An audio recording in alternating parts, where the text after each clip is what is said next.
மக்கா வாழ்க்கையின் 2ஆம் காலகட்டம். பகிரங்க அழைப்பு. சகோதரத்துவம் பேணுதல், உதவி ஒத்தாசை புரிதல் போன்ற நட்பண்புகளுடன் தூதுத்துவத்தை சுமந்து அதை எடுத்துரைக்கும் ஆற்றல் பெற்ற முஸ்லிம்களின் ஒரு கூட்டம் தயாரான போது இஸ்லாமிய அழைப்பை பகிரங்கப்படுத்தி தீமையை நன்மைகளால் எதிர்கொள்ள வேண்டும் என்று நபி ஸல்லல்லாஹு அலைஹி வஸல்லம் அவர்களுக்கு கட்டளை பிறப்பிக்கப்பட்டது. இது தொடர்பாக முதலாவதாக, நீங்கள் உங்களுடைய நெருங்கிய உறவினர்களுக்கு அச்சமூட்டி எச்சரிக்கை செய்யுங்கள். அல் குர்ஆன் அத்தியாயம் 26 வசனம் 214 என்ற வசனம் அருளப்பட்டது. இந்த வசனத்தின் முன் தொடரில் நபி மூசா அலைஹிஸ்ஸலாத்து வஸ்ஸலாம் அவர்களுக்கு இறைத்தூது கிடைத்ததிலிருந்து இஸ்ரவேலர்களுடன் அவர்கள் ஹிஜ்ரா செய்தது வரையிலான நிகழ்வுகளும், ஃபிர்அவுன் மற்றும் அவனது கூட்டத்தாரிடமிருந்து இஸ்ரவேலர்களுக்கு கிடைத்த வெற்றியும், ஃபிர்அவுன் தனது கூட்டத்தாருடன் மூழ்கடிக்கப்பட்ட சம்பவங்களும் விவரிக்கப்படுகிறது. மேலும் ஃபிர்அவுனை ஏகத்துவத்தின் பக்கம் அழைத்த போது நபி மூசா அலைஹிஸ்ஸலாத்து வஸ்ஸலாம் கடந்து சென்ற அனைத்து நிலைமைகளும் விவரமாக கூறப்பட்டன. இஸ்லாமிய அழைப்பை பகிரங்கப்படுத்த வேண்டும் என்ற கட்டளையுடன் மேற்கூறப்பட்ட விவரங்களை கொண்டு வந்ததற்கான காரணம், மக்களை அழைக்கும் போது அவர்களிடமிருந்து பொய்ப்பித்தல், அத்துமீறல், கொடுமைப்படுத்துதல் போன்றவற்றை சந்திக்க நேரிடும். அவற்றை தாங்கியே தீர வேண்டும். எனவே தொடக்கத்திலிருந்தே தங்களது செயல்பாட்டில் தெளிவாக இருக்க வேண்டும் என்பதற்கு முன் உதாரணமாக நபி ஸல்லல்லாஹு அலைஹி வஸல்லம் அவர்களுக்கும் நபி தோழர்களுக்கும் முன் சென்ற நபிமார்கள் மற்றும் சமுதாயத்தவர்களின் நிகழ்ச்சிகளை சுட்டிக்காட்டப்பட்டது. இந்த மார்க்கத்தை பொய்யாக்குபவர்கள் தங்களது நிலையிலேயே தொடர்ந்தால் அவர்களுக்கு ஏற்படும் இழிவான முடிவையும் அல்லாஹ்வின் தண்டனையும் தெரிந்து கொள்ள வேண்டும். அழகிய முடிவு தங்களுக்குத்தான் என்பதை நம்பிக்கையாளர்கள் நம்ப வேண்டும் என்பதற்காக இந்த அத்தியாயத்தில் நூஹ், இப்ராஹிம், லூத், ஹூத், சாலிஹ் அலைஹிஸ்ஸலாத்து வஸ்ஸலாம் ஆகிய நபிமார்களின் சமுதாயத்தினர், அஸ்ஹாபுல் ஐகா தோட்டக்காரர்கள் என இறைத்தூதர்களை பொய்யாக்கியவர்களின் முடிவுகள் கூறப்பட்டுள்ளன. நெருங்கிய உறவினர்களை நேர்வழிக்கு அழைத்தல். இந்த வசனம் அருளப்பட்டதும் நபி ஸல்லல்லாஹு அலைஹி வஸல்லம் தங்களது நெருங்கிய உறவினர்களான ஹாஷிம் குடும்பத்தாரை அழைத்தார்கள். அவர்களுடன் முத்தலிபின் வம்சத்தில் சிலரும் சேர்ந்து மொத்தம் 45 ஆண்கள் வந்தனர். நபி ஸல்லல்லாஹு அலைஹி வஸல்லம் பேசத் தொடங்கிய போது அபு லஹப் முந்திக் கொண்டு, இவர்கள் உமது தந்தையின் சகோதரர்களும் அவருடைய பிள்ளைகளும் ஆவர். அதை நினைவில் கொண்டு பேசு. மதம் மாறியவர்களை பற்றி இங்கு பேசாதே. அறிந்துகொள், அரபியர்களில் உன்னுடைய கூட்டத்தாருக்கு எந்த ஒரு வலிமையும் இல்லை. உன்னை தண்டிப்பதற்கு நானே மிக தகுதியானவன். நீ கூறும் இந்த ஏகத்துவத்தில் நீ உறுதியாக இருந்தால் அது அரபிகளின் துணையுடன் குறைஷி குடும்பத்தினர் உன் மீது பாய்வதற்கு ஏதுவாகிவிடும். தனது தந்தையின் சொந்தக்காரர்களுக்கு உன்னை போல தீங்கிழைத்த எவரையும் நான் கண்டதில்லை என்று கூறினான். இதனால் நபி ஸல்லல்லாஹு அலைஹி வஸல்லம் அந்த சபையில் பேசாமல் இருந்து விட்டார்கள். 2வது முறையாகவும் ஹாஷிம் குடும்பத்தாரை அழைத்து, எல்லா புகழும் அல்லாஹுவுக்கே, அவனையே புகழ்கிறேன், அவனிடமே உதவி தேடுகிறேன், அவன் மீது நம்பிக்கை வைக்கிறேன், அவனிடமே பொறுப்பு ஒப்படைக்கிறேன். வணக்கத்திற்கு உரியவன் அல்லாஹ் ஒருவனை தவிர வேறு எவனும் இல்லை, அவனுக்கு இணை யாரும் இல்லை என்று சாட்சி சொல்கிறேன் என கூறி தொடர்ந்தார்கள். நிச்சயமாக ராயித், போருக்கு செல்லும் வீரர்கள் தங்குவதற்கு ஏற்ற இடங்களையும் நீர்நிலைகளையும் அறிந்து வருவதற்காக அனுப்பப்படும் தூதர் பொய்யுரைக்க மாட்டார். எந்த அல்லாஹுவை தவிர வணக்கத்திற்கு தகுதியானவன் வேறு யாரும் இல்லையோ அவன் மீது சத்தியமாக, நிச்சயமாக நான் குறிப்பாக உங்களுக்கும் பொதுவாக ஏனைய மக்களுக்கும் அனுப்பப்பட்ட அல்லாஹுவின் தூதராவேன். அல்லாஹுவின் மீது சத்தியமாக, நீங்கள் உறங்குவது போன்றே மரணிப்பீர்கள், நீங்கள் விழிப்பது போன்றே எழுப்பப்படுவீர்கள், உங்களது செயல்கள் குறித்து விசாரணை செய்யப்படுவீர்கள். நிச்சயமாக அது நிரந்தர சொர்க்கமாக அல்லது நிரந்தர நரகமாக இருக்கும் என்று உரையாற்றி முடித்தார்கள். அப்போது அபு தாலிப் கூறினார், உனக்கு உதவி செய்வது எங்களுக்கு மிகவும் விருப்பமானதே, உனது உபதேசத்தை ஏற்பதும் எங்களுக்கு பிரியமானதே, உனது பேச்சை மிக உறுதியாக உண்மைப்படுத்துகிறோம். இதோ உனது பாட்டனாரின் குடும்பத்தார், நானும் அவர்களில் ஒருவன்தான்.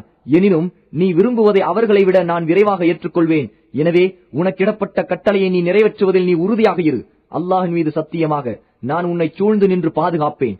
எனினும் எனது மனம் அப்துல் முத்தலிபின் மார்க்கத்தை விட்டு பிரிய விரும்பவில்லை என்றார். அப்போது அபு லஹப், அல்லாஹின் மீது சத்தியமாக இந்த அழைப்பு மிக இழிவானது, இவரை மற்றவர்கள் தண்டிக்கும் முன் நீங்களே தடுத்து விடுங்கள் என்றான். அதற்கு அபு தாலிப், அல்லாஹின் மீது சத்தியமாக நாங்கள் இருக்கும் வரை அவரை பாதுகாப்போம் என்று கூறிவிட்டார். ஆதாரம் அல் காமில். சஃபா மலையின் மீது அபு தாலிப் தனக்கு பாதுகாப்பளிப்பார் என்று நபி ஸல்லல்லாஹு அலைஹி வஸல்லம் உறுதியாக அறிந்த பின் இறை மார்க்கத்தை எடுத்துரைப்பதற்காக சஃபா மலை உச்சியில் ஏறி நின்று யா சபாஹா, யா சபாஹா என்று சத்தமிட்டார்கள். பெரும் படையொன்று சூழ்ந்து கொண்டதை அல்லது ஏதேனும் பேராபத்து வந்து விட்டதை அறிவிக்க இந்த வார்த்தை பயன்படுத்தப்படும். பிறகு குறைஷி வம்சத்தின் ஒவ்வொரு பிரிவினரையும் அழைத்தார்கள். ஃபஹ்ர் குடும்பத்தாரே, அதி குடும்பத்தாரே, அப்து முனாஃபின் குடும்பத்தாரே, அப்துல் முத்தலிபின் குடும்பத்தாரே என்று அழைத்தார்கள். அவர்களது அழைப்பை செவியற்று இவ்வாறு அழைப்பவர் யார் என வினவ சிலர் முஹம்மது என்று கூறினர். உடனே குறைஷியர்களில் அபு லஹப் மற்றும் பலரும் அங்கு குழுமினார்கள். வர இயலாதவர்கள் தங்கள் சார்பாக ஒருவரை அவர் சொல்வதை கேட்டு வருமாறு கூறி அனுப்பினார்கள். அனைவரும் ஒன்று கூடிய போது நபி ஸல்லல்லாஹு அலைஹி வஸல்லம், இந்த மலைக்கு பின்னால் உள்ள கணவாயில் உங்களை தாக்குவதற்காக குதிரை வீரர்கள் காத்திருக்கிறார்கள் என்று நான் கூறினால் நீங்கள் நம்புவீர்களா என்று கேட்டார்கள். அதற்கு அந்த மக்கள், ஆம், உங்களை நம்புவோம், உங்களை உண்மையாளராகவே கண்டிருக்கிறோம், பொய்யுரைத்து கண்டதில்லை என்றார்கள். அதற்கு நபி ஸல்லல்லாஹு அலைஹி வஸல்லம் அவர்கள், மிக கடுமையான வேதனை வரும் முன் நான் உங்களை அச்சமுட்டி எச்சரிக்கை செய்கிறேன். எனக்கும் உங்களுக்கும் உள்ள உதாரணம், ஒருவர் எதிரிகளை பார்த்து அவர்கள் தன்னை முந்திச் சென்று தனது கூட்டத்தினர் திடீரென தாக்கிவிடக் கூடாது என்பதற்காக மலை உச்சியில் ஏறி யா சபாஹா என்று அழைத்தவரை போன்றாவேன்.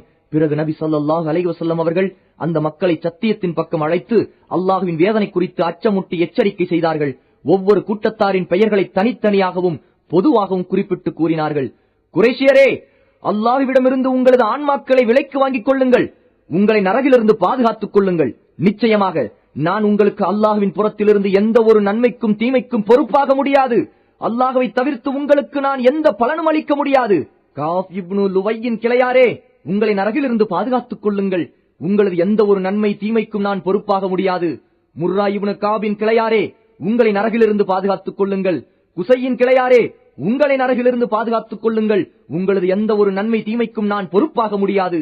அப்துல் முனாஃபின் கிளையாரே, உங்களை நரகிலிருந்து பாதுகாத்துக் கொள்ளுங்கள், நிச்சயமாக நான் உங்களுக்கு அல்லாஹ்வின் புறத்திலிருந்து எந்த ஒரு நன்மைக்கும் தீமைக்கும் பொறுப்பாக முடியாது. அல்லாஹ்வை தவிர்த்து உங்களுக்கு நான் எந்த பலனும் அளிக்க முடியாது. அப்துல் ஷம்ஸ் கிளையாரே, உங்களை நரகிலிருந்து பாதுகாத்துக் கொள்ளுங்கள். ஹாஷிம் கிளையாரே, உங்களை நரகிலிருந்து பாதுகாத்துக் கொள்ளுங்கள். அப்துல் முத்தலிபின் கிளையாரே, உங்களை நரகிலிருந்து பாதுகாத்துக் கொள்ளுங்கள், உங்களது எந்த ஒரு நன்மைக்கும் தீமைக்கும் நான் பொறுப்பாக முடியாது. அல்லாஹ்வை தவிர்த்து உங்களுக்கு நான் எந்த பலனும் அளிக்க முடியாது. அப்துல் முத்தலிபின் மகன் அப்பாஸே, அல்லாஹ்வை தவிர்த்து உங்களுக்கு நான் எந்த பலனும் அளிக்க முடியாது. அல்லாஹ்வுடைய தூதரின் மாமியான அப்துல் முத்தலிபின் மகள் சஃபியாவே, அல்லாஹ்வை தவிர்த்து உங்களுக்கு நான் எந்த பலனும் அளிக்க முடியாது. அல்லாஹ்வின் தூதர் முஹம்மதின் மகள் ஃபாத்திமாவே, எனது செல்வத்திலிருந்து விரும்பியதை கேட்டு பெற்றுக்கொள், உங்களை நரகிலிருந்து பாதுகாத்துக் கொள்ளுங்கள், நிச்சயமாக நான் உங்களது நன்மைக்கும் தீமைக்கும் பொறுப்பாக முடியாது. அல்லாஹ்வை விட்டு உங்களுக்கு நான் எந்த பலனும் அளிக்க முடியாது. எனினும் மக்களே, உங்களோட இரத்த பந்தம் எனும் உறவு இருக்கிறது, உரிய முறையில் இரத்த பந்தத்திற்கான கடமைகளை நிறைவேற்றுவேன் என்று கூறி முடித்தார்கள். இந்த எச்சரிக்கை முடிந்ததும் மக்கள் எதுவும் கூறாமல் கலைந்து சென்றார்கள். ஆனால் அபு லஹப் மட்டும் குரோதத்துடன் நபி ஸல்லல்லாஹு அலைஹி வஸல்லம் அவர்களை எதிர்கொண்டான்.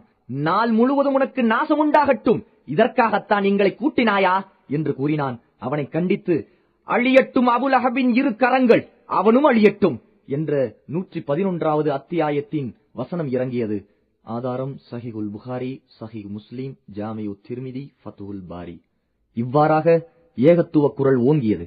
நபி ஸல்லல்லாஹு அலைஹி வஸல்லம் தங்களது நெருங்கிய உறவினர்களிடம், நீங்கள் இந்த தூதுத்துவத்தை நான் அல்லாஹ்வின் தூதர் என்பதை ஏற்றால்தான் நம்மிடையே உறவு நீடிக்கும். இதை தவிர அரபுகள் கொண்டிருக்கும் குடும்ப உறவுகள் எல்லாம் அல்லாஹ்வின் எச்சரிக்கையின் முன்னால் ஒன்றுமில்லாமல் ஆகிவிடும் என்று கூறி தங்களது நிலையை மிக தெளிவாக அறிவித்து விட்டார்கள். இவ்வாறே அழைப்பு பணியின் குரல் மக்காவின் நாலா திசைகளிலும் எதிரொலித்தது. ஆகவே உங்களுக்கு ஏவப்பட்டதை தயக்கமின்றி நீங்கள் அவர்களுக்கு விவரித்து விடுங்கள், விவரித்து அறிவித்து விடுங்கள். மேலும் இணை வைத்து வணங்குபவர்களை புறக்கணித்து விடுங்கள். அல் குர்ஆன் அத்தியாயம் 15 வசனம் 94 என்ற வசனத்தை அல்லாஹ் இறக்கி அருளினான்.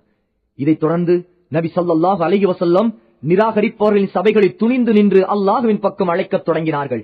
முன் சென்ற நபிமார்கள் தங்களது சமுதாயத்தினருக்கு கூறி வந்த, நீங்கள் அல்லாஹ் ஒருவனையே வணங்குங்கள், அவனை தவிர வேறு இறைவன் உங்களுக்கு இல்லை, அல் குர்ஆன் 7ஆம் அத்தியாயம் வசனம் 59 என்ற வசனத்தை அவர்களுக்கு ஓதி காண்பித்தார்கள். நிராகரிப்பவர்களின் கண் முன்னே காபாவின் முற்றத்தில் பட்ட பகலில் பகிரங்கமாக அல்லாஹ்வை வணங்கத் தொடங்கினார்கள். நபி ஸல்லல்லாஹு அலைஹி வஸல்லம் அவர்களின் ஏகத்துவ அழைப்புக்கு மக்களிடையே ஆதரவு அதிகரித்தது. ஒருவர் பின் ஒருவராக அல்லாஹ்வின் மார்க்கத்தை தழுவினார்கள். அதனால் இஸ்லாமை ஏற்றவர்களுக்கும் அவரது குடும்பத்தில் இஸ்லாமை ஏற்காதவர்களுக்கும் இடையே சண்டை சச்சரவுகள் தோன்றின. நாளுக்கு நாள் இஸ்லாமின் வளர்ச்சியை கண்ட குறைஷிகள் கடுங்கோபத்தில் மூழ்கினர். ஹாஜிகளை தடுத்தல். இந்த காலகட்டத்தில் குறைஷியருக்கு மற்றொரு கவலையும் ஏற்பட்டது. அதாவது பகிரங்க இஸ்லாமிய அழைப்பு பணி தொடங்கிய சில நாட்களிலேயே ஹஜ்ஜின் காலம் நெருங்கி வந்தது. ஹஜ்ஜுக்கு வரும் அரபு கூட்டத்தினர் முஹம்மதின் அழைப்பினால் மனம் மாறிவிடலாம். எனவே ஹாஜிகளை சந்தித்து முஹம்மதை பற்றி முன்கூட்டி எச்சரிக்கை செய்ய வேண்டும் என்பதற்காக குறைஷியர்கள் வலீத் இப்னு முகைராவிடம் ஒன்று கூடினார்கள். குறைஷிகளிடம் அவன், இந்த விஷயத்தில் நீங்கள் அனைவரும் ஒருமித்த கருத்தை கூறுங்கள், இல்லையென்றால் ஒருவரின் கூற்றுக்கு மற்றவரின் கூற்று மறுப்பாகி ஒருவர் மற்றவரை பொய்யராக்கிக் கொள்வீர்கள் என்று கூறினான். அந்த மக்கள், நீயே ஒரு ஆலோசனை சொல்லிவிடு, நாங்கள் அதற்கேற்ப நடந்து கொள்கிறோம் என்றார்கள். அவன், இல்லை, நீங்கள் கூறுங்கள், அதை கேட்டு நான் ஒரு முடிவு செய்கிறேன் என்றான். குறைஷியர்கள் அவரை, அதாவது முஹம்மதை ஜோசியக்காரர் என்று கூறலாமா என்று கேட்டார்கள். அதற்கு வலீத், இல்லை, அல்லாஹ் மீது சத்தியமாக அவர் ஜோதிடர் அல்லர். ஏனென்றால் நாம் ஜோதிடர் பலரை கண்டிருக்கிறோம், ஆனால் இவரது பேச்சு ஜோதிடனின் உளறல்களாகவோ பேச்சுகளாகவோ இல்லை என்றான். அதற்கடுத்து குறைஷியர்கள் அவரை பைத்தியக்காரர் என்று கூறலாமா என்றார்கள். அதற்கு வலீத், அவர் பைத்தியக்காரர் அல்லர். ஏனென்றால் பைத்தியக்காரன் எப்படி இருப்பான் என்பது நமக்கு நன்றாகவே தெரியும். ஆனால் அவரிடம் பைத்தியத்தின் எந்த அடையாளமும் இல்லை என்றான். மீண்டும் குறைஷியர்கள் அவரை கவிஞர் என கூறலாமா என்றார்கள். அதற்கு வலீத், அவர் கவிஞர் அல்ல. ஏனென்றால் நமக்கு கவியின் அனைத்து வகைகளும் தெரியும். ஆனால் அவரது பேச்சு கவியாக இல்லையே என்றான். அதற்கு குறைஷியர்கள் அவரை சூனியக்காரர் என்று கூறலாமா என்றார்கள். அதற்கு வலீத், நாம் சூனியக்காரர்களையும் அவர்களது சூனியத்தையும் நன்கு அறிந்திருக்கிறோம். ஆனால் அவரது பேச்சு சூனியக்காரர்களின் ஊதுதலாகவோ முடிச்சுகளாகவோ நமக்கு தோன்றவில்லையே என்றான். குறைஷியர்கள், பின்னர் நாம் எதைத்தான் கூறுவது என்றார்கள். அதற்கு வலீத், அல்லாஹ்வின் மீது சத்தியமாக அவரது பேச்சில் ஒரு தனித்துவமான இனிமையும் மிகுந்த கவர்ச்சியும் இருக்கிறது. அதன் தொடக்கம் பழக்குலையாகவும் அதன் இறுதி பறிக்கப்பட்ட கனியாகவும் இருக்கிறது. நீங்கள் முன்பு கூறியதில் எதை கூறினாலும் அது பொய்தான் என்று தெரிந்துவிடும். உங்களது கூற்றில் மிக ஏற்றது அவரை சூனியக்காரர் என்று கூறுவதுதான். அவர் ஒரு சூனியத்தை கொண்டு வந்து அதன் மூலம் தந்தை, மகன், கணவன், மனைவி, சகோதரர்கள், குடும்பங்கள் ஆகியோருக்கிடையில் பிரிவினையை ஏற்படுத்தி விடுகிறார் என்றே கூறுங்கள் என்று வலீத் கூறினான். அதை ஏற்று மக்கள் திருப்தியுடன் கலைந்தார்கள். ஆதாரம் இப்னு ஹிஷாம். குறைஷியர்கள் வலீதிடம் பிரச்சனையற்ற ஒரு நல்ல ஆலோசனையை தங்களுக்கு கூறும்படி கேட்க, அதற்கு வலீத், அது குறித்து சிந்திக்க எனக்கு அவகாசம் அளியுங்கள் என்று கூறி மிக நீண்ட நேரம் யோசித்த பின் மேற்கண்ட தனது கருத்தை கூறினான் என சில அறிவிப்புகளில் குறிப்பிடப்பட்டுள்ளது. வலீதின் இந்த செயல் குறித்து அல் முத்தசிர் என்ற அத்தியாயத்தின் 11 முதல் 26 வரையிலான 16 வசனங்களை அல்லாஹ் இறக்கி வைத்து அந்த வசனங்களுக்கிடையில் அவன் யோசித்த விதங்களை பற்றி அல்லாஹ் மிக அழகாக குறிப்பிடுகிறான். நிச்சயமாக அவன் இந்த குர்ஆனை பற்றி மிக மிக கவனித்து ஒரு பொய்யை கற்பனை செய்தான். அவன் அழிந்து போவான். என்னதான் கற்பனை செய்து விட்டான். பின்னும் அவன் அழிந்து போவான். என்னதான் கற்பனை செய்து விட்டான். ஒன்றுமில்லை. பின்னும் அதனை பற்றி கவனித்தான். பின்னர் தன் இயலாமையை பற்றி முகம் கடுகடுத்தான். முகம் சுளித்தான். பின்னர் புறங்காட்டிச் சென்றான். எனினும் பின்னும் கர்வம் கொண்டான். ஆகவே இது மயக்கக்கூடிய சூனியமே தவிர வேறில்லை என்றும் இது மனிதருடைய சொல்லே தவிர வேறில்லை என்றும் கூறினான். அல் குர்ஆன் அத்தியாயம் 74 வசனங்கள் 18 - 25 வரை. இந்த முடிவுக்கு சபையினர் உடன்பட்டதும் அதை நிறைவேற்ற தயாரானார்கள். மக்கள் ஹஜ்ஜுக்கு வரும் வழிகளில் அமர்ந்து கொண்டு தங்களை கடந்து செல்பவர்களிடம் நபி ஸல்லல்லாஹு அலைஹி வஸல்லம் அவர்களை பற்றி எச்சரித்து தாங்கள் முடிவு செய்திருந்ததை கூறினார்கள். ஆனால் இதை லட்சியம் செய்யாத நபி ஸல்லல்லாஹு அலைஹி வஸல்லம் ஹாஜிகளின் தங்கும் இடங்களிலும் பிரபலமான உக்கால், மஜன்னா, துல்மஜாஸ் ஆகிய சந்தைகளிலும் மக்களை தேடிச் சென்று அவர்களை அல்லாஹ்வின் பக்கம் அழைத்தார்கள். நபி ஸல்லல்லாஹு அலைஹி வஸல்லம் அவர்களுக்கு பின் அபூலஹப் நின்று கொண்டு, இவர் சொல்வதை ஏற்காதீர்கள், நிச்சயமாக இவர் மதம் மாறியவர், பொய்யர் என்று கூறினான். இவர்களின் இவ்வாறான செயல்கள் அரபியர்களிடம் மென்மேலும் இஸ்லாம் பரவ காரணமாக அமைந்தன. ஹஜ்ஜை முடித்துச் சென்ற அரபியர்கள் நபி ஸல்லல்லாஹு அலைஹி வஸல்லம் அவர்களையும் அவர்கள் எடுத்துரைத்த இஸ்லாமையும் தங்களது நாடுகளில் எடுத்துரைத்தார்கள். அழைப்பு பணியில் இடையூறுகள். ஹஜ் காலம் முடிந்தது. இறை அழைப்பு பணியை அதன் ஆரம்ப நிலையிலேயே கருவறுத்திட வேண்டுமென குறைஷியர்கள் பல்வேறு வழிமுறைகளை கையாண்டார்கள். அவற்றின் சுருக்கம் இதுதான். முதல் வழிமுறை பரிகசித்தல், இழிவுபடுத்துதல், பொய்ப்பித்தல், எள்ளி நகையாடுதல். இதுபோன்ற இழி செயல்களால் முஸ்லிம்களை மனதளவில் பலவீனப்படுத்த எண்ணினார்கள். அற்பமான வசை சொற்களால் நபி ஸல்லல்லாஹு அலைஹி வஸல்லம் அவர்களை ஏசினார்கள். சில வேளைகளில் பைத்தியக்காரர் என்றார்கள். நமது நபியாகிய உங்களை நோக்கி கிதாபு அருளப்பட்டதாக கூறும் நீங்கள் நிச்சயமாக பைத்தியக்காரர் தான் என்று கூறுகின்றனர். அல் குர்ஆன் அத்தியாயம் 15 வசனம் 6. சில வேளைகளில் நபி ஸல்லல்லாஹு அலைஹி வஸல்லம் அவர்களை சூனியக்காரர் என்றும் பொய்யர் என்றும் கூறினார்கள். அவர்களுக்கு அச்சமூட்டி எச்சரிக்கக்கூடிய ஒரு தூதர் ஆகிய நீங்கள் அவர்களின் இனத்திலிருந்தே அவர்களிடம் வந்ததை பற்றி அவர்கள் ஆச்சரியப்பட்டு, இவர் மிக பொய் சொல்லும் சூனியக்காரர் தான் என்று உங்களை பற்றி நிராகரிப்பவர்கள் கூறுகிறார்கள். அல் குர்ஆன் அத்தியாயம் 38 வசனம் 4.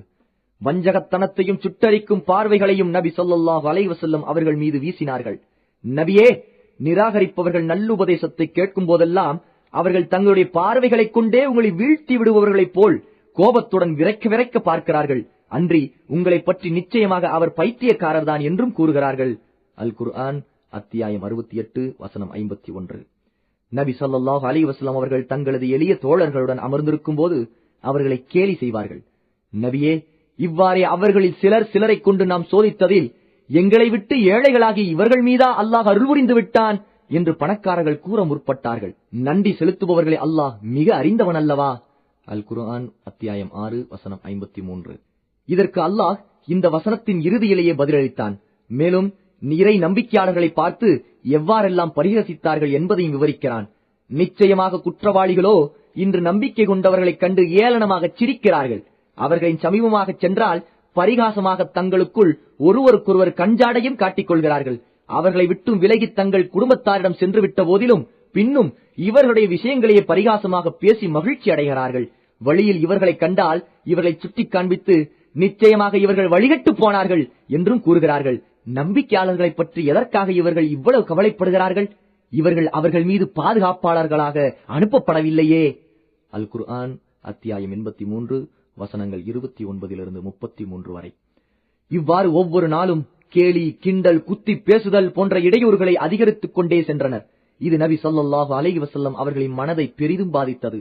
இது குறித்து அல் குர்ஆனில் அல்லாஹ் கூறுகிறான், நபியே, உங்களை பற்றி அவர்கள் கேவலமாக கூறுபவை உங்கள் உள்ளத்தை நெருக்குகிறது என்பதை நிச்சயமாக நாம் அறிவோம். அதை நீங்கள் ஒரு சிறிதும் பொருட்படுத்தாதீர்கள். பிறகு அவர்களது மன நெருக்கடி அகற்றும் வழியை கூறி அவர்களை உறுதிப்படுத்துகிறான். நீங்கள் உங்கள் இறைவனை துதி செய்து புகழ்ந்து அவனுக்கு சிரம் பணிந்து வணங்குங்கள். உமக்கு யகீன் என்னும் மரணம் ஏற்படும் வரையில் இவ்வாறே உங்கள் இறைவனை வணங்கிக் கொண்டிருங்கள். அல் குர்ஆன் அத்தியாயம் 16 வசனம் 97. மேலும் பரிகசிப்பவர்களின் தீங்கிலிருந்து நபி ஸல்லல்லாஹு அலைஹி வஸல்லம் அவர்களை பாதுகாப்பதாக அல்லாஹ் உறுதியளிக்கிறான். பரிகாசம் செய்யும் இவர்களுடைய தீங்கை தடை செய்வதற்கு நிச்சயமாக நாமே உங்களுக்கு போதுமாயிருக்கிறோம். இவர்கள் உங்களை பரிகசிப்பது மட்டுமா, அல்லாஹ்வுக்கு மற்றொரு பொய் தெய்வத்தை கூட்டாக்குகிறார்கள். இதன் பலனை பின்னர் இவர்கள் அறிந்து கொள்வார்கள். அல் குர்ஆன் அத்தியாயம் 16 வசனங்கள் 95 96. அது மட்டுமின்றி அவர்களது தீய செயல்கள் அவர்களுக்கு எதிராகவே முடியும் என்பதையும் அல்லாஹ் முன்னறிவிப்பு செய்தான். நபியே, உங்களுக்கு முன்னர் வந்த நம்முடைய மற்ற தூதர்களும் நிச்சயமாக இவ்வாறுதான் பரிகசிக்கப்பட்டார்கள். முடிவில் அவர்கள் எந்த வேதனை பரிகசித்துக் கொண்டிருந்தார்களோ அது அவர்களை வந்து சூழ்ந்து கொண்டது. அல் குர்ஆன் அத்தியாயம் 6 வசனம் 10. அடுத்த வழிமுறை சந்தேகங்களை கிளறுவதும் பொய் பிரச்சாரத்தை முடுக்கி விடுவதும்.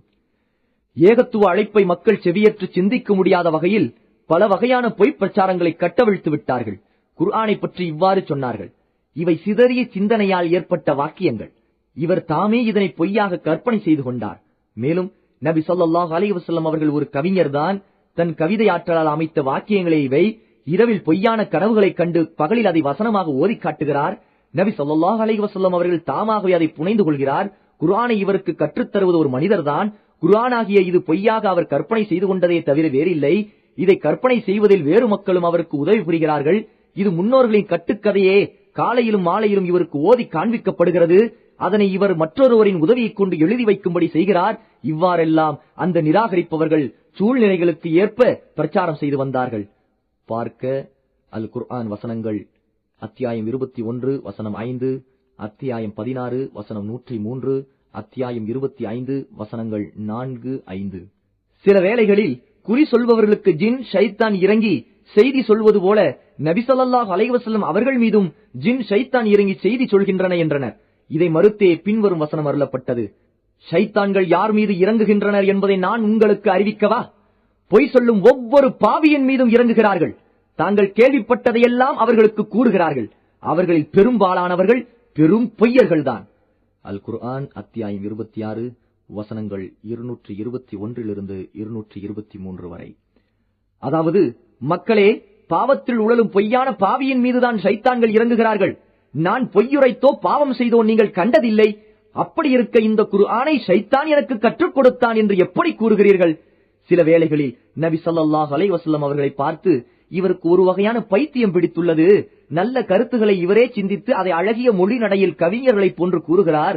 எனவே இவர் கவிஞர், இவரது வார்த்தைகள் கவிதைகள் தான் என்றார்கள். அல்லாஹ் இவர்களுக்கு மறுப்பு தெரிவித்து கவிஞரிடம் உள்ள 3 தன்மைகளை குறிப்பிட்டு அதில் ஒன்று கூட நபி ஸல்லல்லாஹு அலைஹி வஸல்லம் அவர்களிடம் இல்லை என்பதை தெளிவுபடுத்தினான். கவிஞர்களை வழிகட்டவர்கள் தாம் பின்பற்றுகின்றனர். நிச்சயமாக அவர்கள் ஒவ்வொரு திடலிலும் தட்டழிந்து திரிகிறார்கள் என்பதை நபியே நீங்கள் பார்க்கவில்லையா? நிச்சயமாக அவர்கள் செய்யாத காரியங்களை செய்ததாக கூறுகிறார்கள். அல் குர்ஆன் அத்தியாயம் 26 வசனங்கள் 224 226 வரை. 1. நபி ஸல்லல்லாஹு அலைஹி வஸல்லம் அவர்களை பின்பற்றியவர்கள் மார்க்கத்திலும் நல்ல பண்புகளிலும் சிறந்து விளங்கி இறையச்சத்துடன் நேர்வழியும் அடைந்தவர்களாவர். வழிகட்டிற்கான எந்த அடையாளமும் அவர்களிடம் இல்லை. 2.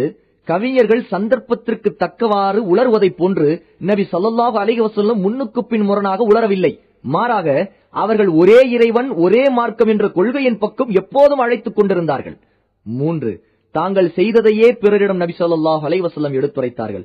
பிறரிடம் எடுத்துரைத்ததையே தங்களது வாழ்வில் நடைமுறைப்படுத்தினார்கள். எனவே நபி ஸல்லல்லாஹு அலைஹி வஸல்லம் அவர்களுக்கும் கவிஞர்களுக்கும் குர்ஆனுக்கும் கவிதைக்கும் எந்த வகையிலும் தொடர்பில்லை. பிறகு எவ்வாறு ஒப்பிடுகிறீர்கள்? இவ்வாறு நபி ஸல்லல்லாஹு அலைஹி வஸல்லம் அவர்களுக்கும் குர்ஆனுக்கும் எதிராக நிராகரிப்போர் எழுப்பிய ஒவ்வொரு சந்தேகத்துக்கும் தெளிவான ஆணித்தரமான பதில்களை அல்லாஹ் இறக்கி அருளினான். நிராகரிப்பவர்களின் பெரும்பாலான சந்தேகங்கள் ஓரிரை கொள்கை, தூதுத்துவம், மரணித்தவர் மறுமையில் எழுப்பப்படுவது ஆகிய மூன்றை பற்றியே இருந்தது. ஏகத்துவம் தொடர்பான அவர்களது அனைத்து சந்தேகங்களுக்கும் குர்ஆன் உறுதியான பதிலளித்து அவர்களது கற்பனை கடவுள்கள் எவ்வளவு பலவீனமானவை என்பதையும் தெளிவுபடுத்தியது. குர்ஆனின் ஆணித்தரமான விளக்கங்கள் குறைஷியரின் கோபத்தையே அதிகரிக்கச் செய்தது. அவர்கள் நபி ஸல்லல்லாஹு அலைஹி வஸல்லம் அவர்களை உண்மையாளர், நம்பிக்கைக்குரியவர், இறையச்சமிக்க ஒழுக்கச்சீலர் என்று உறுதி கொண்டிருந்த அதே நேரத்தில் அவர் அல்லாஹ்வின் உண்மையான தூதர்தானா என சந்தேகித்தார்கள். ஏனென்றால் நபித்துவம் என்பது மிக உயர்ந்த ஒன்று, அதை சாதாரண மனிதர்களால் பெற முடியாது என அவர்கள் உறுதியாக நம்பியிருந்தார்கள். எனவே அல்லாஹ் தனக்களித்த நபித்துவத்தை பற்றி அறிவித்து அல்லாஹ்வை நம்பிக்கை கொள்ளுங்கள் என நபி ஸல்லல்லாஹு அலைஹி வஸல்லம் அவர்கள் அழைப்பு விடுத்த போது இணை வைப்பவர்கள் திகைத்து போய் பின்வாங்கினார்கள். இவர்களின் இந்த கூற்றுகள் பற்றியே அல்லாஹ் இந்த வசனங்களை இறக்கினான். மேலும் அவர்கள் கூறுகிறார்கள், இந்த தூதருக்கு என்ன நேர்ந்தது? அவர் நம்மைப் போலவே உணவு உண்ணுகிறார், கடைகளுக்கும் செல்கிறார். அவர் இறைவனுடைய தூதராக இருந்தால் அவருக்காக யாதொரு வானவர் இறக்கி வைக்கப்பட்டிருக்க வேண்டாமா? அவ்வாறாயின் அவர் அவருடன் இருந்து கொண்டு அச்சமுட்டி எச்சரிக்கை செய்து கொண்டிருப்பாரே. அல் குர்ஆன் அத்தியாயம் 25 வசனம் 7. மேலும் முஹம்மது மனிதராயிற்றே, மனிதர் எவருக்கும் யாதொன்றையும் அல்லாஹ் அருளவே இல்லை என்று அவர்கள் கூறுகிறார்கள். அல் குர்ஆன் அத்தியாயம் 6 வசனம் 91. அவர்களுக்கு மறுப்பு தெரிவித்து அல்லாஹ் அதே வசனத்தில் கூறுகிறான், நபியே அவர்களை நோக்கி நீங்கள் கேளுங்கள், மனிதர்களுக்கு ஒளியையும் நேர்வழியையும் தரக்கூடிய தௌராத் என்னும் நூலை நபி மூசாவுக்கு அருளியது யார்? அல் குர்ஆன் அத்தியாயம் 6 வசனம் 91. மூசா அலைஹிஸ்ஸலாத்து வஸ்ஸலாம் மனிதர்தாம் என்று அவர்கள் நன்கு விளங்கியிருந்தார்கள். அப்படி இருக்க முஹம்மது ஸல்லல்லாஹு அலைஹி வஸல்லம் மனிதராக இருப்பதுடன் அல்லாஹ்வின் தூதராக ஏன் இருக்கக்கூடாது? ஒவ்வொரு கூட்டத்தாரும் தங்களுக்கு அனுப்பப்பட்ட தூதர்களின் தூதுத்துவத்தை மறுத்து இவ்வாறுதான் கூறினார்கள். அதற்கு அவர்கள், நீங்கள் நம்மை போன்ற சாதாரண மனிதர்களே தவிர வேறில்லை என்று கூறினார்கள். அல் குர்ஆன் அத்தியாயம் 14 வசனம் 10. இவர்களின் இந்த கூற்றுக்கு பதிலாக இறை தூதர்கள் கூறினார்கள், நாங்கள் உங்களைப் போன்ற மனிதர்கள்தாம், எனினும் அல்லாஹ் தன் அடியார்களில் தான் விரும்பியவர்கள் மீது அருள் புரிகிறான். அல் குர்ஆன் அத்தியாயம் 14 வசனம் 11. ஆகவே இறை தூதர்களும் மனிதர்கள்தான். எனவே மனிதராக இருப்பது நபித்துவத்திற்கு எந்த வகையிலும் முரண்பாடானது அல்ல என்பதை இந்த வசனங்கள் தெளிவுபடுத்தின. இப்ராஹிம், இஸ்மாயில், மூசா அலைஹிஸ்ஸலாத்து வஸ்ஸலாம் ஆகிய அனைவரும் மனிதர்களாக இருந்து அல்லாஹ்வின் தூதராகவும் இருந்தார்கள் என்பதை மக்காவாசிகள் ஏற்றிருந்ததால் நபி ஸல்லல்லாஹு அலைஹி வஸல்லம் அவர்கள் மீதான இந்த வாதத்தை விரைவிலேயே கைவிட்டுவிட்டு மற்றொரு சந்தேகத்தை கிளற ஆரம்பித்தார்கள். அதாவது, மிகவும் மகத்துவம் வாய்ந்த தூதுத்துவத்தை கொடுக்க இந்த அனாதையை தவிர வேறு எவரும் அல்லாஹுக்கு கிடைக்கவில்லையா? மக்கா, தாயிப் நகரத்தில் உள்ள செல்வமும் செல்வாக்கும் மிக்க பல தலைவர்கள் இருக்க அவர்களையெல்லாம் விட்டுவிட்டு ஆதரவற்றவரான இவரை அல்லாஹ் ஒருபோதும் தூதராக்க மாட்டான் என்று வாதிக்க தொடங்கினார்கள். அவர்கள் இந்த கூற்றை அல்லாஹ் இவ்வாறு குறிப்பிடுகிறான், அன்றி தாயிப், மக்கா ஆகிய இந்த 2 ஊர்களில் உள்ள யாதொரு பெரிய மனிதன் மீது இந்த குர்ஆன் இறக்கி வைக்கப்பட்டிருக்க வேண்டாமா? அவ்வாறாயின் நாங்கள் அதை நம்பிக்கை கொண்டிருப்போம் என்றும் கூறுகிறார்கள். அல் குர்ஆன் அத்தியாயம் 43 வசனம் 31. இவர்களின் இந்த கூற்றுக்கு பதிலுரைத்து இந்த வசனங்களை அல்லாஹ் இறக்கினான். நபியே, உங்கள் இறைவனின் அருளை பங்கிடுபவர்கள் இவர்கள்தாமா? அல் குர்ஆன் அத்தியாயம் 43 வசனம் 32. அதாவது, தூதுத்துவம், வஹி, இறை செய்தி இரண்டும் அல்லாஹுவின் கருணையாகும். அதை தான் விரும்பியவர்களுக்கு கொடுக்கும் முழு உரிமையும் அவனுக்குத்தான் உரியது. அவ்வாறின்றி இவர்கள் விரும்பிய நபர்களுக்குத்தான் கிடைக்க வேண்டும் என்று இந்த நிராகரிப்பாளர்கள் எண்ணுவது எந்த வகையில் நியாயம் என அல்லாஹ் வினா தொடுத்து தூதுத்துவத்தை யாருக்கு கொடுப்பது என்பதை அவனே நன்கு அறிந்தவன் என அடுத்து வரும் வசனத்தில் கூறுகிறான்.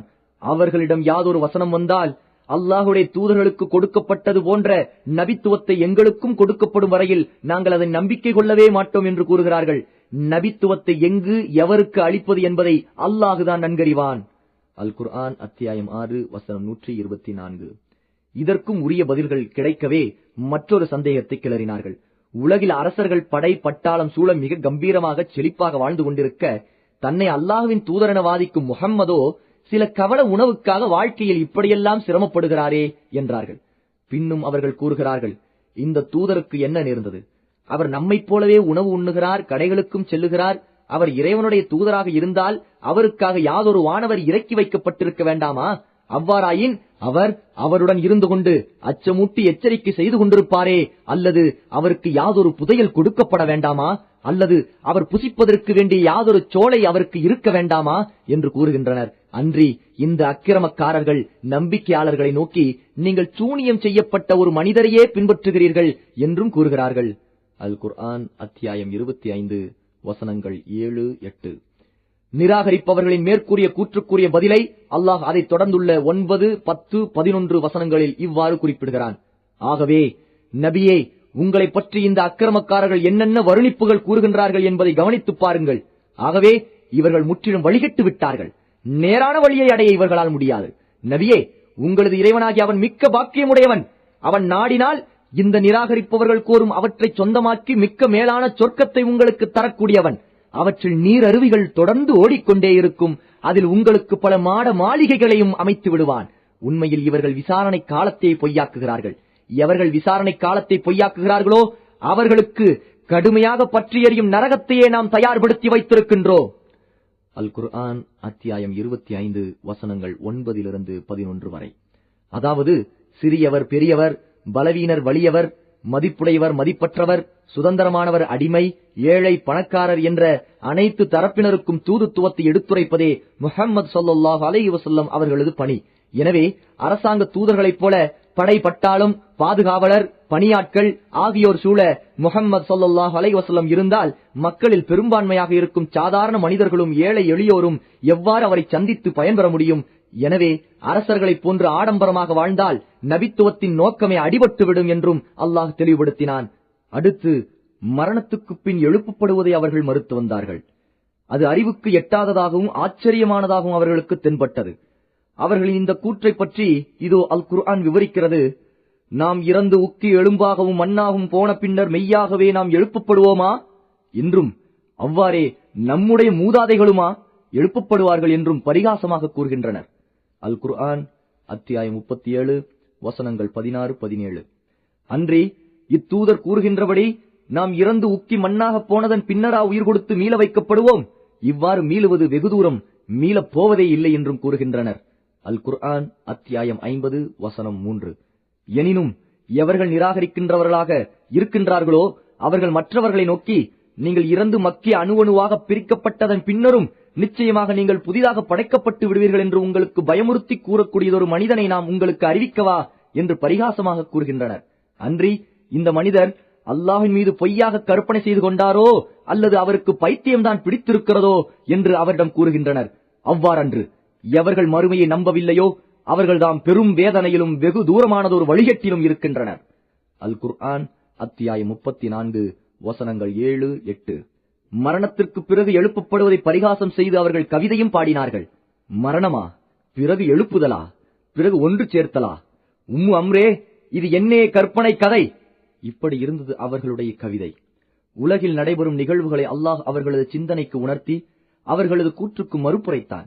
அதாவது, அநீதம் இழைத்தவன் அதற்குரிய தண்டனை அனுபவிக்காமலும் அநீதத்திற்கு உள்ளானவன் அதற்குரிய பரிகாரத்தை பெறாமலும் மரணித்து விடுகிறான். அவ்வாறே நன்மை செய்தவன் அதற்குரிய நற்பலனையும் தீமை செய்தவன் அதற்குரிய தண்டனையும் அனுபவிக்காது மரணமடைகின்றான். மரணத்திற்கு பிறகு ஒரு வாழ்க்கையும் அங்கு ஒவ்வொரு செயலுக்குமான தகுந்த கூலியும் என்ற நியதி இல்லாதிருந்தால் இந்த இரு வகையினரும் சமமாகி விடுவார்கள். அது மட்டுமின்றி பாவியும் அநீதம் இழைத்தவனும் நல்லவரை விடவும் அநீதம் இழைக்கப்பட்டவனை விடவும் பாக்கியத்திற்கு உரியவர்களாக ஆகிவிடுவார்கள். ஆனால் நீதமானவனான அல்லாஹ் தனது படைப்பினங்களை இத்தகைய முரண்பாட்டில் வைத்து விடுவான் என்பது கற்பனைக்கும் அப்பாற்பட்ட ஒன்றாகும். இதை அல்லாஹ் பின்வரும் வசனங்களில் விவரிக்கிறான். நமக்கு முற்றிலும் வழிபடும் முஸ்லிம்களை பாவம் செய்யும் குற்றவாளிகளைப் போல் நாம் ஆக்கி விடுவோமா? உங்களுக்கு என்ன நேர்ந்தது? இருவரும் சமமென எவ்வாறு தீர்ப்பளிக்கின்றீர்கள்? அல் குர்ஆன் அத்தியாயம் 68 வசனங்கள் 35, 36. நம்பிக்கை கொண்டு நல்ல செயல்கள் செய்தவர்களை பூமியில் விஷமம் செய்பவர்களைப் போல் நாம் ஆக்கிவிடுவோமா? அல்லது இறை அச்சமுடையவர்களை பயமற்று குற்றம் புரியும் பாவிகளைப் போல் நாம் ஆக்கிவிடுவோமா? அல் குர்ஆன் அத்தியாயம் 38 வசனம் 28. எவர்கள் பாவத்தை தேடிக்கொண்டார்களோ அவர்கள் நம்பிக்கை கொண்டு நற்செயல்களை செய்தவர்களைப் போல் தாம் ஆகிவிடுவோம் என்று எண்ணிக்கொண்டிருக்கிறார்களா? அவர்கள் உயிருடன் இருப்பதும் அவர்கள் இறந்து விடுவதும் சமமே. அவர்கள் இதற்கு மாறாக செய்து கொண்ட முடிவு மகா கெட்டது. அல் குர்ஆன் அத்தியாயம் 45 வசனம் 21. மறுமுறை எழுப்புவது அல்லாஹ்விற்கு முடியுமா என்ற அவர்களின் சந்தேகத்திற்கு இதோ அல்லாஹ் பதிலளிக்கின்றான். மனிதர்களே, நீங்கள் பலமான படைப்பா அல்லது வானமா? அவன்தான் அந்த வானத்தை படைத்தான். அல் குர்ஆன் அத்தியாயம் 79 வசனம் 27. வானங்களையும் பூமியும் எவ்வித சிரமமும் இன்றி படைத்த அல்லாஹ் மரணித்தவர்களை உயிர்ப்பிக்க நிச்சயமாக ஆற்றலுடையவன் தான் என்பதை அவர்கள் கவனிக்க வேண்டாமா? நிச்சயமாக அவன் சகலவற்றிற்கும் ஆற்றலுடையவன். அல் குர்ஆன் அத்தியாயம் 46 வசனம் 33. முதல் முறை உங்களை படைத்ததை நிச்சயமாக நீங்கள் நன்கறிந்து இருக்கின்றீர்கள். இதனைக் கொண்டு நீங்கள் நல்லறிவு பெற வேண்டாமா? இவ்வாறுதான் மறுமையிலும் நாம் உங்களை உயிர் கொடுத்து எழுப்புவோம். அல் குர்ஆன் அத்தியாயம் 56 வசனம் 62. அவன்தான் படைப்புகளை ஆரம்பத்தில் உற்பத்தி செய்பவன். அவனே அவை மரணித்த பின்னரும் உயிர் கொடுத்து அவற்றை மீள வைக்கிறவன். இது அவனுக்கு மிக்க எளிது. வானங்களிலும் பூமியிலும் அவனுடைய உதாரணமும் பரிசுத்த தன்மையும் தான் மிக்க மேலானதாகும். அவன் அனைத்தையும் மிகைத்தவனும் ஞானமுடையவனுமாக இருக்கின்றான். அல் குர்ஆன் அத்தியாயம் 30 வசனம் 27. எழுதப்பட்ட கடிதத்தை சுருட்டுவதைப் போல் நாம் வானத்தை சுருட்டும் நாளை நபியே நீங்கள் அவர்களுக்கு ஞாபகமூட்டுங்கள். முதல் தடவை நாம் அவர்களை படைத்தது போன்றே அந்த நாளில் நாம் அவர்களுக்கு உயிர் கொடுத்து அவர்களை மீள வைப்போம். இது நம் மீது கடமையானதொரு வாக்குறுதியாகும். நிச்சயமாக நாம் இதனை செய்தே தீருவோம். அல் குர்ஆன் அத்தியாயம் 21 வசனம் 104. படைப்புகள் அனைத்தையும் முதல் முறை படைத்ததில் நாம் கலைத்து விட்டோமா? இவர்களை மறுமுறை படைப்பது நமக்கு கஷ்டம் என கூறுவதற்கு. எனினும் மீண்டும் இவர்களை புதிதாக படைக்கும் விஷயத்தில் இவர்கள் சந்தேகத்தில் இருக்கின்றனர். அல் குர்ஆன் அத்தியாயம் 50 வசனம் 15. இவ்வாறு அவர்களது அனைத்து சந்தேகங்களுக்கும் அறிவார்ந்த விளக்கத்தை அல்லாஹ் அளித்தான். எனினும் அந்த நிராகரிப்பவர்கள் ஆணவத்தால் சிந்திக்க மறுத்து தங்களது கருத்தையே மக்களிடம் திணித்துக் கொண்டிருந்தார்கள். அடுத்த வழிமுறை 3. முன்னோர்களின் கட்டுக்கதைகளை கூறி இறைவன் அருளிய நூலை செவியேற்காதவாறு மக்களை தடுப்பது. நிராகரிப்பவர்கள் மேற்கண்ட சந்தேகங்களுடன் நிறுத்திக் கொள்ளவில்லை. மக்கள் குர்ஆனை செவியேற்கவோ இஸ்லாமிய அழைப்புக்கு பதில் தரவோ இயலாதவாறு அவர்களிடையே புகுந்து தங்களால் இயன்ற வரை தடைகளை ஏற்படுத்தினார்கள். இஸ்லாமிய அழைப்பை கேட்கும் மக்களிடையே நுழைந்து கூச்சல் குழப்பங்களையும் சலசலப்பையும் ஏற்படுத்தி அவர்கள் குழுமியுள்ள அந்த இடங்களிலிருந்து அவர்களை மிரண்டு ஓட வைப்பார்கள். நபி ஸல்லல்லாஹு அலைஹி வஸல்லம் அவர்கள் அழைப்பு விடுப்பதற்கு அல்லது தொழுவதற்கு அல்லது குர்ஆன் ஓதுவதற்கு தயாரானால் பாட்டு பாடி ஆட்டம் போடுவார்கள். இது குறித்து அடுத்து வரும் வசனம் அருளப்பட்டது. நிராகரிப்பவர்கள் மற்றவர்களை நோக்கி, நீங்கள் இந்த குர்ஆனை செவிமடுக்காதீர்கள். எவர்கள் அதை ஓதினாலும் நீங்கள் அச்சமயம் சப்தமிட்டு அதில் கூச்சம் குழப்பம் உண்டு பண்ணுங்கள். அதனால் நீங்கள் முஸ்லிம்களை வென்று விடலாம் என்று கூறினார்கள். அல் குர்ஆன் அத்தியாயம் 41 வசனம் 26. இத்தகைய இடையூறுகளால் நபி ஸல்லல்லாஹு அலைஹி வஸல்லம் அவர்களுக்கு மக்கள் மன்றங்களிலும் பொது சபைகளிலும் இஸ்லாமிய அழைப்பு பணி செய்வதும் குர்ஆனை ஓதி காண்பிப்பதும் மிகச் சிரமமாக இருந்தது. எனவே யாரும் எதிர்பாராத வகையில் திடீரென மக்கள் முன்னிலையில் தோன்றி சொல்ல வேண்டிய விஷயத்தை எடுத்துச் சொல்லி ஓதி காட்ட வேண்டியதை ஓதி காட்டி விடுவார்கள். கடினமான இந்நிலை நபித்துவம் பெற்ற 5ஆம் ஆண்டு இறுதி வரை நீடித்தது. குறைஷியர்களில் ஒருவனான நல்லூர் இப்னு ஹாரிஸ் ஒருமுறை ஹீரா சென்றிருந்த போது அங்கிருந்து பாரசீக அரசர்கள் மற்றும் ருஸ்தும் இஸ்புந்தியார் ஆகியோரின் கதைகளை கற்று வந்தான். நபி ஸல்லல்லாஹு அலைஹி வஸல்லம் அவர்கள் ஏதேனும் ஒரு சபையில் உபதேசம் செய்யவோ அல்லாஹ்வை பற்றி அச்சமுட்டி எச்சரிக்கை செய்யவோ தொடங்கினால் அவர்களுக்கு பின் நல்லூர் நின்று கொண்டு, குறைஷியரே, முஹம்மதை விட நான் அழகாக பேசுவேன் என்று கூறி தான் கற்று வந்த கதைகளை கூறி முடித்த பின், என்னை விட முஹம்மது அழகாக பேசிட முடியுமா என்று கேட்பான். ஆதாரம் இப்னு ஹிஷாம். இப்னு அப்பாஸ் ரலியல்லாஹு அன்ஹு கூறினார்கள், இனிமையாக பாட்டு பாடும் ஒரு அடிமை பெண்ணை நல்லூர் விலைக்கு வாங்கியிருந்தான். இஸ்லாமை ஏற்க எவரேனும் விரும்பினால் அவரிடம் தனது பாடகியை அழைத்துச் சென்று இவருக்கு உணவளித்து மதுவை புகுட்டி இனிமையாக பாட்டுப்பாடு என்று அவளிடம் கூறுவான். பிறகு அந்த மனிதரிடம், முஹம்மது உன்னை அழைக்கும் காரியத்தை விட இது மிகச் சிறந்தது என்று கூறுவான். இது குறித்து பின்வரும் வசனம் அருளப்பட்டது. ஆதாரம் துர்ருல் மன்சூர். இவர்களைத் தவிர மனிதர்களில் பலர் இருக்கின்றனர்.